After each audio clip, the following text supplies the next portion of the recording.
നമസ്കാരം. Fruit and റൂട്ടിലേക്ക് സ്വാഗതം. നമുക്കിന്ന് പപ്പായ കൊണ്ടൊരു സദ്യ ഉണ്ടാക്കിയാലോ. പപ്പായ പായസം, പപ്പായ പാലട പായസം, പപ്പായ അച്ചാറ്, പപ്പായ പെരളൻ, അങ്ങനെ തോരൻ, മെഴുക്കുവരട്ടി എല്ലാം പപ്പായ കൊണ്ട് നമുക്ക് എങ്ങനെ ചെയ്യാമെന്ന് നോക്കാം. നമ്മുടെ പപ്പായ സദ്യയ്ക്ക് ആവശ്യമായ പപ്പായ ഞാൻ മുറിച്ച് വെച്ചിട്ടുണ്ട്. അപ്പോൾ എന്തിൻ്റെയൊക്കെയാണെന്ന് ഞാൻ പറയാം.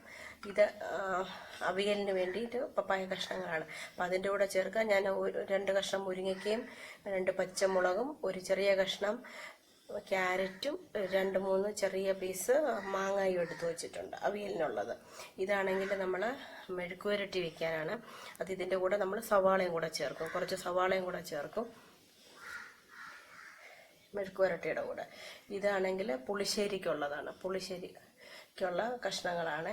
ഇത് അച്ചാറിനുള്ളത്, ഇത് പെരളൻ, പപ്പായ പെരളൻ വയ്ക്കാൻ, ഇത് തോരനുള്ളത്, ഇത് പച്ചടിക്കുള്ളത്, ഇത് ഇഞ്ചിക്കറിക്കുള്ളത്. ഇഞ്ചിക്കറി പപ്പായയും കൂടെ ഇട്ടിട്ടാണ് വെക്കുന്നത്.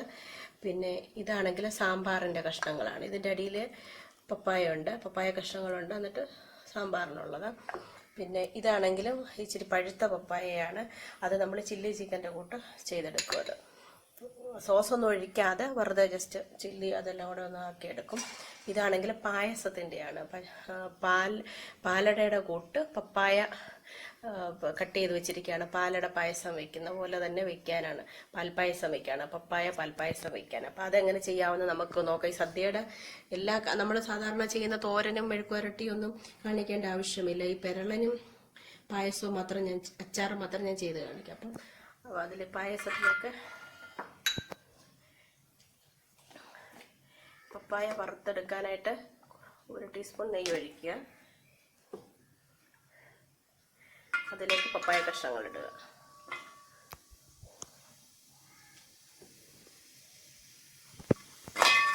നമ്മൾ അടയുടെ ഷേപ്പിൽ കട്ട് ചെയ്ത് വെച്ചിരിക്കുന്നതാണ്. അത് നന്നായിട്ട് വരട്ടിയെടുക്കാം നെയ്യിൽ. നമ്മുടെ പപ്പായ വഴണ്ടി ചവ്വരി വേവിച്ച് കഴിക്കാം.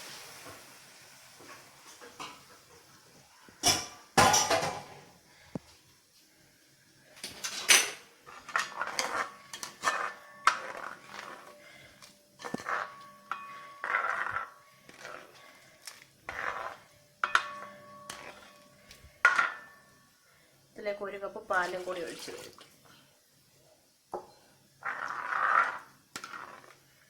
ഇനി നന്നായിട്ട് വെന്ത് കുറുകി വരുമ്പോഴത്തേക്ക് പഞ്ചസാര ചേർക്കാം. പിന്നെ പായസത്തിന് കുറച്ചും കൂടി മധുരം വേണം. അപ്പം നമുക്ക് മധുരം കുറച്ച് പഞ്ചസാര വെക്കണം.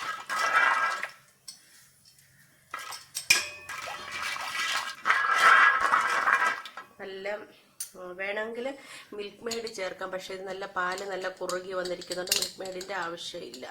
കുറച്ച് ഏലക്കാപ്പൊടി ചേർത്തെടുക്കാം.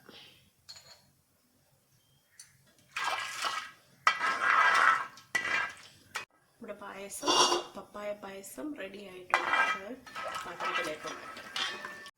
നമ്മുടെ പപ്പായ പാൽപ്പായസം റെഡി ആയിട്ടുണ്ട്. പാലട മാതിരി പപ്പായ കട്ട് ചെയ്തിട്ട് പാലട പോലെ വെച്ചതാണ്. അതിന് പച്ചപ്പപ്പായാണ് ഉപയോഗിച്ചിരിക്കുന്നത്. നല്ല ടേസ്റ്റിയാണ്. നമ്മൾ മിൽക്ക് മെയ്ഡൊന്നും ഒഴിച്ചില്ല. പക്ഷെ പാല് നന്നായിട്ട് കുറേ സമയം കിടന്ന് കുറുകി നല്ല കളറും നല്ല ടേസ്റ്റും ആയിട്ടുണ്ട്. മിൽക്ക് മെയ്ഡിൻ്റെ ടേസ്റ്റ് ആയിട്ടുണ്ട്. അതുപോലെ ഞാൻ അതിൻ്റെ കൂടെ ഒരു പപ്പായയുടെ പിക്കിളാണ് വെച്ചിരിക്കുന്നത്. അത് ചുവന്നമുളകൊന്നും ചേർക്കാതെ, ചുവന്നമുളക് ചേർക്കാതെ പച്ചമുളക് വെച്ച് ചെയ്തിരിക്കുന്ന ഒരു പിക്കിളാണ്. പച്ചപ്പപ്പായ വെച്ച് ചെയ്തിരിക്കുന്നതാണ്. ഇതിൻ്റെ കോമ്പിനേഷനായിട്ടും ഉപയോഗിക്കാം, നല്ല ടേസ്റ്റിയാണ്. ഇവിടെ പപ്പായ സദ്യ റെഡി ആയിട്ടുണ്ട്. നമുക്ക് പപ്പായ പച്ചടി,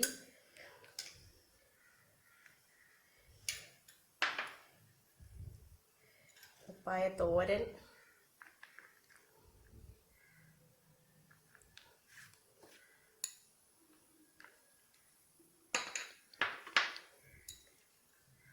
മെഴുക്കുവരട്ടി, പപ്പായ മെഴുക്കുവരട്ടി,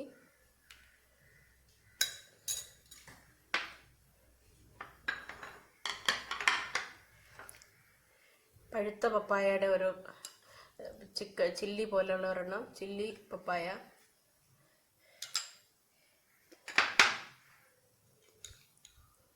അവിയൽ, പപ്പായ അവിയൽ,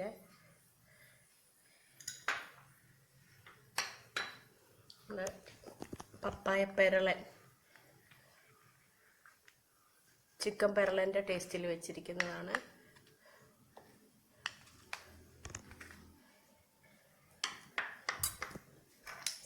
ഇഞ്ചിക്കറി മറന്നുപോയി, പപ്പായ ഇട്ട ഇഞ്ചിക്കറിയാണ്.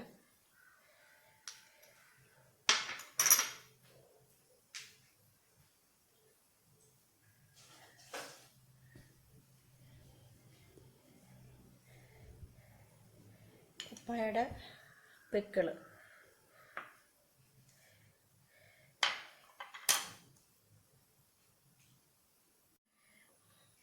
നമ്മുടെ സദ്യയാണ്, പപ്പായ സദ്യയാണിത്. അപ്പം അതിൽ ഞാൻ പായസം വെച്ചിട്ടുണ്ട്. പിന്നെ ഇത് സാമ്പാർ, പപ്പായ സാമ്പാർ, പപ്പായ പുളിശ്ശേരിയാണത്. അങ്ങനെ കറികളെല്ലാം പപ്പായ കൊണ്ട് തയ്യാറാക്കിയതാണ്. ഒരു പപ്പായ കൊണ്ട് തയ്യാറാക്കിയ കറി, പായസം പച്ച പപ്പായ കൊണ്ടാണ്. ഒരെണ്ണം മാത്രം, കുറച്ച് മാത്രം പഴുത്ത പപ്പായ കൊണ്ട് ഒരു കറി മാത്രം റെഡിയാക്കി. ബാക്കിയെല്ലാം ഇഞ്ചിക്കറിക്കകത്തും കുറച്ച് പഴുത്ത പപ്പായ ഇട്ടിട്ടുണ്ട്. ബാക്കിയെല്ലാം പച്ചപ്പപ്പായ ഉപയോഗിച്ച് ചെയ്തതാണ് പായസവും കറികളും. വളരെ ടേസ്റ്റിയാണ്, ഹെൽത്തിയുമാണ്. എല്ലാവരും ചെയ്തു നോക്കണം. നമുക്ക് മറ്റ് പച്ചക്കറികളൊന്നും കിട്ടിയില്ലെങ്കിൽ കൂടെ ഒരു പപ്പായ കൊണ്ട് നമുക്ക് വീട്ടിലൊരു വിശേഷ ദിവസം വന്നു കഴിഞ്ഞാൽ ഒരു സദ്യ തയ്യാറാക്കാം. എല്ലാവരും ട്രൈ ചെയ്ത് നോക്കണം.